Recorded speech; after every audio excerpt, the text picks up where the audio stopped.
How can one man, armed not with divine power but with unyielding resolve, shake the foundations of an empire that seemed eternal? In the shadow of Rome's invincible legions, a figure rose from the sands of Africa, borne on the backs of elephants and fueled by a heart that refused to bow.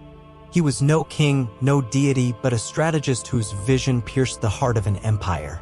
Today, we journey into the life of Hannibal Barca, the eternal adversary of Rome, whose courage and cunning echo the virtues of faith and perseverance found in the sacred pages of Scripture.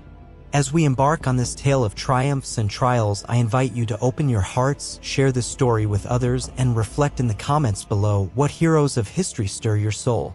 Now, let us walk together through the mountains and battlefields of a world long past, guided by the light of wisdom and the strength of the human spirit. In the dawn of the ancient world, a city rose like a beacon of ambition, its name whispered with awe and fear: Rome.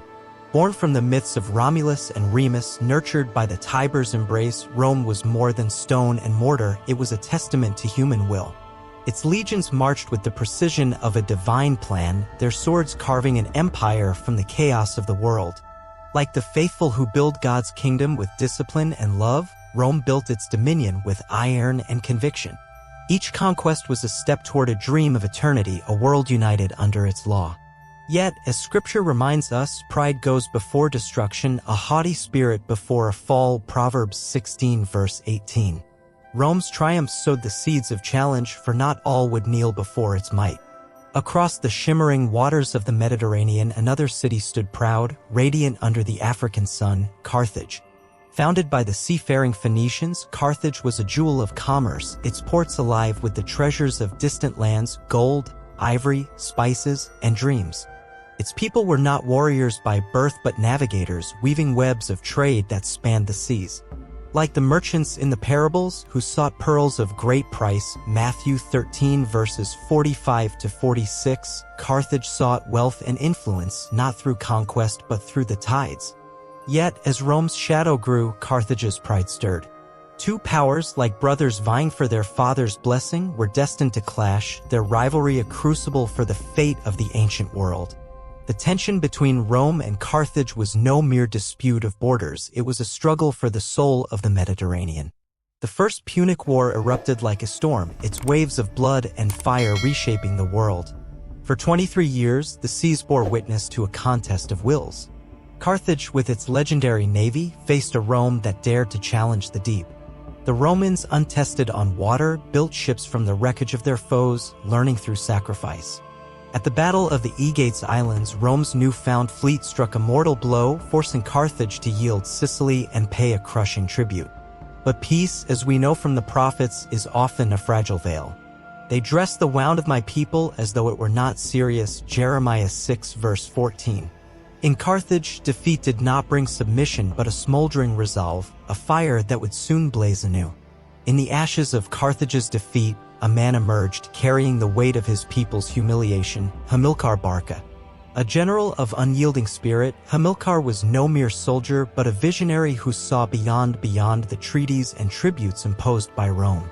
Like Moses, who led his people through the wilderness with the promise of a new land, Exodus 3 verse 17, Hamilcar looked to the horizon, to the untamed lands of Hispania. There, in the rugged hills and silver-rich mines, he forged a new Carthage, not of ships but of swords and vengeance. He subdued tribes, built cities, and turned defeat into defiance. Yet his greatest legacy was not stone or silver but a boy, his son, Hannibal.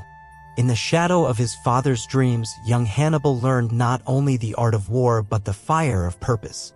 Hamilcar made him swear an oath as solemn as the covenants of old to never befriend Rome, to never rest until its pride was humbled. Thus, a child became a vessel of destiny, his heart a furnace where hatred and honor burned as one. When Hamilcar fell in battle, betrayed by those he sought to unite, Hannibal's path was sealed. He was no longer a boy but a man forged in the crucible of loss. By the age of 26, he stood as Carthage's commander in Hispania, his name a rallying cry among soldiers and a whisper of dread in Rome's Senate. The spark of war came swiftly, ignited by Rome's aggression against Saguntum, a city under Carthage's protection. Hannibal did not hesitate. With an army of 50,000 men, thousands of horses and the mighty elephants of war, he embarked on a journey that defied the bounds of mortal ambition. He would not sail to Rome's shores, he would carve a path through the impossible, the Pyrenees, the wilds of Gaul, and the snow-clad Alps. Men perished in the cold, beasts faltered, yet Hannibal pressed on, his will a beacon through the storm. When he descended into Italy, it was as if the mountains themselves had bowed to his purpose. The Lord is my rock, my fortress, and my deliverer, Psalm 18 verse 2, and so Hannibal stood, unyielding, before the gates of Rome's dominion. The Second Punic War began not with a battle, but with a miracle, the crossing of the Alps. Rome, secure in its might, was stunned. Hannibal's arrival was a thunderbolt, shattering the myth of invincibility. In the battles of Ticinus, Trebia, and Lake Trasimene, he struck with the precision of divine judgment. Roman legions, proud and disciplined, were scattered like chaff before the wind. Hannibal's genius lay not in numbers but in strategy, turning Rome's strength against itself. Yet, he did not march on Rome's walls. Some say he awaited allies among Rome's vassals, others that his forces were too depleted for a siege. Like the parable of the sower, his victories were seeds cast on rocky ground, for Rome's allies held firm and its resolve hardened. Each day Hannibal lingered, Rome grew stronger, and the shadow of a new Roman general, Publius Cornelius Scipio, began to rise. The stage was set for a confrontation that would echo through the ages, a testament to the truth that even the mightiest may stumble when pride blinds their sight. The sun rose over the plains of Cannae in 216 BC, casting a golden glow upon a field soon to be stained with the blood of empires. Rome, wounded by Hannibal's relentless victories, summoned its greatest army yet, 80,000 souls, a tide of iron and fury determined to crush the Carthaginian scourge. Hannibal, with fewer than half their number, stood not as a man cornered but as a shepherd guiding his flock to destiny. Like David before Goliath, he wielded not brute strength but cunning, for the Lord does not look at the things people look at, the Lord looks at the heart, 1 Samuel 16 verse 7. Hannibal knew the Roman heart, bold, impetuous, hungry for glory, and he crafted a trap to turn their pride into ruin. He positioned his weakest troops at the center, tempting the Romans to charge while his elite forces waited on the flanks, silent as the calm before a storm. The Romans, blinded by confidence, surged forward, believing victory was theirs. But Hannibal's center yielded slowly, drawing them deeper until his cavalry and infantry closed the circle like the jaws of a great beast. The Roman army, vast and invincible, was enveloped, trapped in a cauldron of death. By dusk, over 50,000 Romans lay dead, their blood soaking the earth, their banners trampled beneath Carthaginian hooves. Cannae was not merely a battle, it was a masterpiece of strategy, a hymn to the power of the mind over might. Yet, in this moment of triumph, a shadow lingered. Hannibal did not march on Rome. Was it caution, a lack of siege engines, or faith that Rome's allies would abandon her?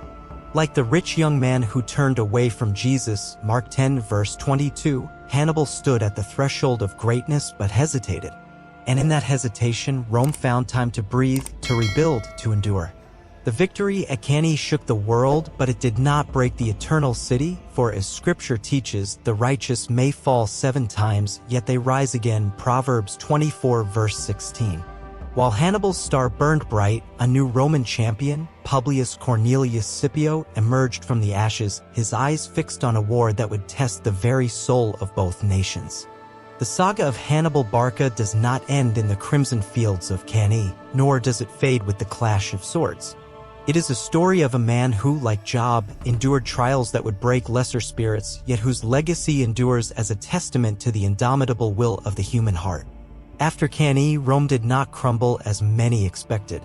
Instead, it rose, tempered by suffering, its people united by a resolve as unyielding as the stone of their city's walls. Hannibal lingered in Italy, winning battles but losing time as Rome's allies held fast and her legions multiplied. Across the sea, Scipio, the young general who had tasted defeat at Cannae, grew into a leader of rare brilliance. He carried the war to Hispania, severing Hannibal's supply lines, defeating his brothers, and dismantling Carthage's dreams of empire. Then, with the audacity of Joshua at Jericho, Joshua 6 verse 20, Scipio crossed into Africa, threatening Carthage itself. The city, trembling, called its greatest son home. Hannibal, now a veteran scarred by years of war, returned to face his destiny in the fields of Zama in 202 BC. The clash was no mere battle, it was the collision of two titans, each bearing the hopes of their people. Hannibal, with his war elephants and seasoned troops, faced Scipio, whose Roman discipline was now matched by Numidian cavalry, once Carthage's allies, now turned against her. Scipio, learning from Hannibal's own tactics, neutralized the elephants and outmaneuvered the Carthaginian lines. The battle was fierce, the earth trembling under the weight of clashing shields and thundering hooves, but when the dust settled, Rome stood victorious. Hannibal was defeated, not by strength alone, but by a mirror of his own genius. Carthage fell, its fleets burned, its power shattered, its pride buried beneath Rome's unyielding terms. Yet Hannibal's story does not end in defeat. He fled, a fugitive in foreign courts, offering his wisdom to kings who dared defy Rome. Hunted relentlessly, he chose death by his own hand rather than kneel before his enemies, a final act of defiance that echoes the martyrs who chose faith over surrender. Greater love has no one than this, to lay down one's life for one's friends, John 15 verse 13, and so Hannibal laid down his life for his dream, for Carthage, for the oath he swore as a child.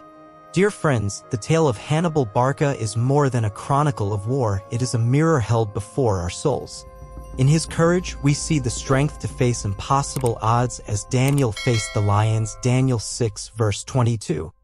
In his cunning, we glimpse the wisdom to navigate a world of trials as Solomon sought understanding above riches, 1 Kings 3 verse 11. And in his defeat, we find the humility to accept that even the greatest among us are but pilgrims on a journey guided by a higher hand. Hannibal challenged an empire not for glory alone, but for the love of his people, a love that burned brighter than the fires of war.